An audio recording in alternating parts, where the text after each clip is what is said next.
rifle and it was a deceleration injury. You think a cop did this? Why not? You automatically assume that it was a police officer instead of some lunatic son of a bitch dressed up like a cop.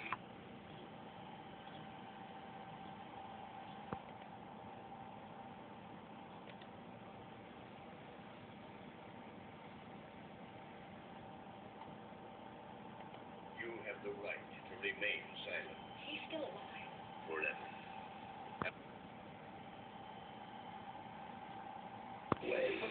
Ends the massacre to destroy true souls.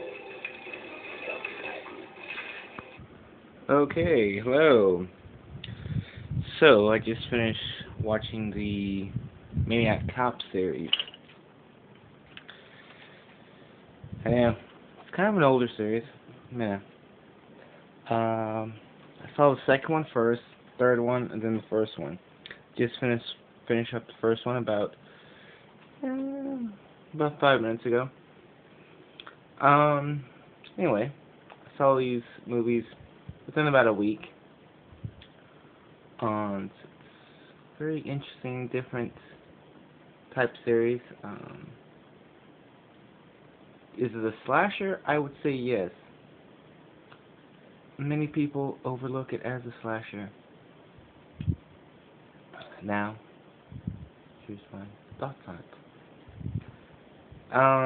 It is a different slasher. It's not your typical Halloween or Nightmare or, you know, Chucky, Jason movie. It's a very different one. This villain's Matt Cordell. Yeah, he's. They never really, I guess, explained what he is. Now, outside of the fact he's dead. Do I like these movies?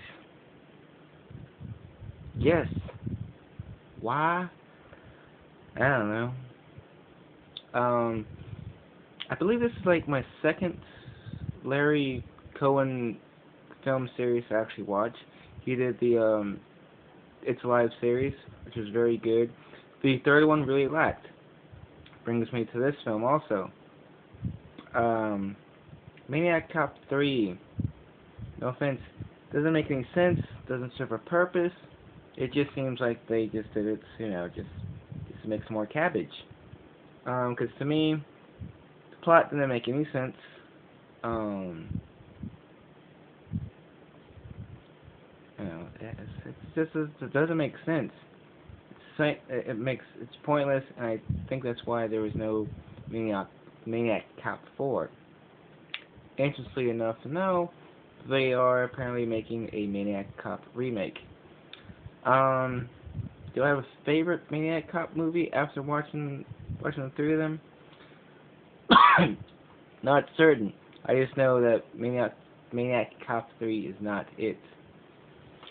Now, like a lot of slashers or horror movies, the makeup is not consistent.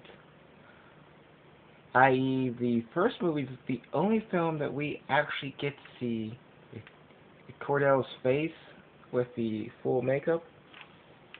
The rest of the movies are all like dark, far images, or just like, you know, very shadowy type of thing. But he looks more like a scarecrow than he does in the first one, where he just looks like a human's face with like some scars on it. I'm not gonna lie to you, which also plays a part in Cohen's other series, It's Alive. The movies do not flow that well together.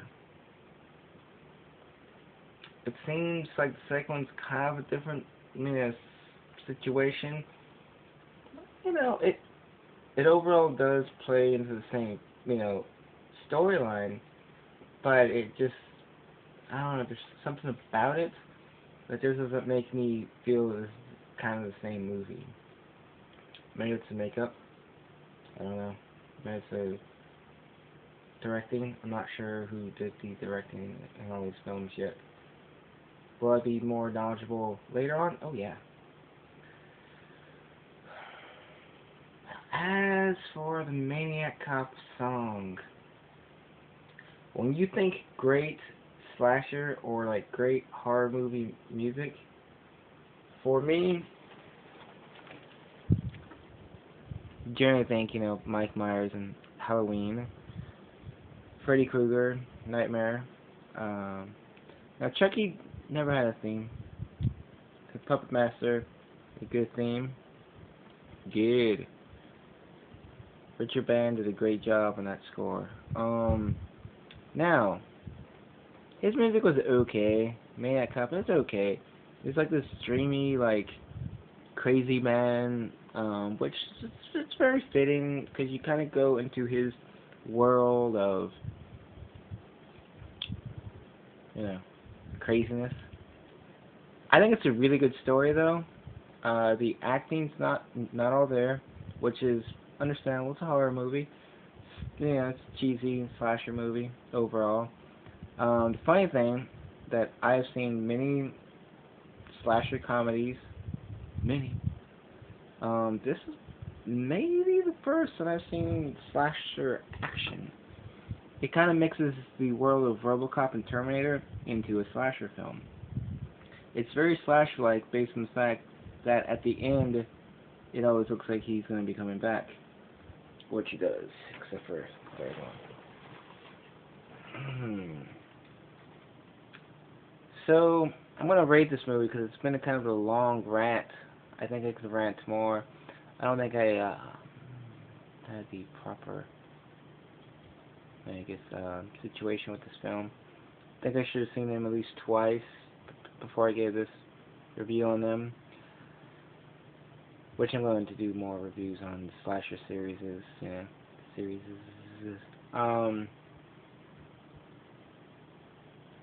Overall, as a series,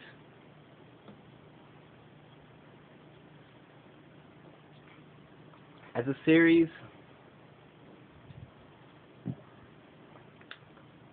me think about this one. I'm gonna give it about a 7 as a series. It kept me watching, but there was very few great scenes. It was like, yeah, Cordell rocks. There's a few scenes, not gonna lie to you. One of my favorite scenes, I believe it was in the second one. Could have been it was the second one. It was beginning when that merchant guy is being robbed. He scratches off lottery tickets. Great. I thought that was great.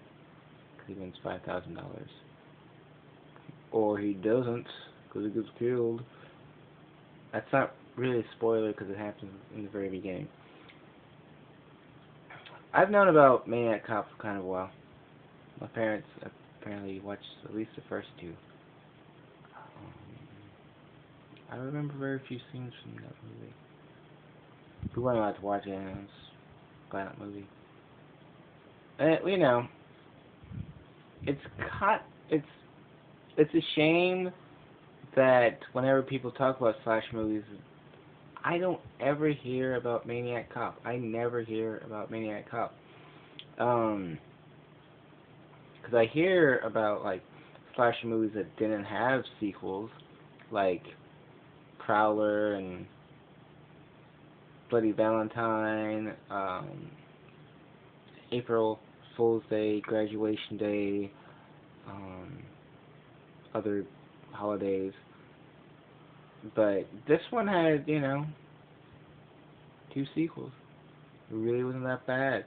I think the reason it's, overlooked because too many people do consider it more of, an action or, an action RoboCop type movie. But, no, this is a straight-up horror movie that has chase scenes, which is unusual for horror movies. But anyway, I'm going to wrap it up now, because I feel that I've been chatting for way too long. about Maniac Cop, and I don't think anybody is continuing to watching this. If anybody is, it's cool. Yeah. So welcome to my new YouTube channel. Right. Thank you very much, and we see you guys next time.